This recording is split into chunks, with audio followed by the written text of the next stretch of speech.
Na, žinot, vienu momentu stovėjau ir galvojau, ar čia pavyks įmušti tą įvartį, nors tų momentų yra ir buvo, ir gana gerų momentų buvo, bet tas kamuolys vis nekryzdavo, o įvarčius tokius, kokius mes sumušėm, tai aš manau, mes turėjom geresnių progų, kur galėjom pasižymėti, įmušėm tokius, kur atrodė, kad tas kamuolys tikrai neįkrys.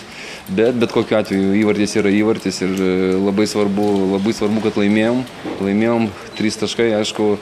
Dar kas svarbu, kad žaidėm prieš komandą, kurie antroje vietoje ir tikrai turi fantastinį sezoną iki šiol ir matom, kaip jie žaidžia, nors ir turi netekčių, kaip ir mes, bet šiuo metu matau, kad daugelį komandų yra tų problemų ir žaidėjai krenta, kai lapai matau, kad ir pas mus turim tam tikrų problemų su traumom ir varžovai, tai kažkaip stengsimės ištraukti iki rinktinių pertraukų ir labai svarbu yra atsigauti visiems. Tai trenerė, apie tas netektis šiandien trūko komandai Klaudijaus Supsto ir Artiomo Šederį ir reikėjo perstatyti startinį 11-uką, bet žaidimo kokybei tai įtakos neturėjo. Galim sakyti, jog turit lygiavertę sudėtį jau dabar?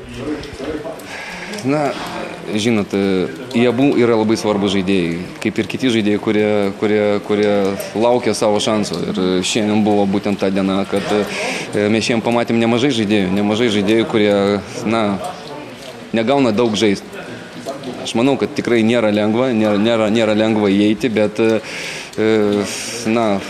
aš kaip ir sakiau, aš bandysiu ir stengsiu surasti tas galimybės, kad tie žaidėjai daugiau rungtyniautų. Tai vienam iš futbolo podcastų šią savaitę minėjot, kad gaus šansus ir jauni futbolininkai. Tai šiandien žengia į aikštę ir Keliauskas, ir Buzas, ir Kaušinis. Tai kaip vertinat jų indėlį? Kaušinis jisai jau reguliariai išeina. Daug jisai nežaidžia, bet reguliariai jau bandom jį išnaudoti, išleisti, kad pajaustų tą ritmą, lygos ritmą. Ir taip, išėjo ir kiti žaidėjai. Tikrai irgi nebuvo lengva, nors rezultatas buvo 2-0, bet nėra lengva. Turbūt jie ir patys nesitikėjo, kad gaus galimybę, bet tos galimybės ateina nelauktai. Tai jie turi būti pasiruošę ir išėję pildyti tai, ko aš jų prašau.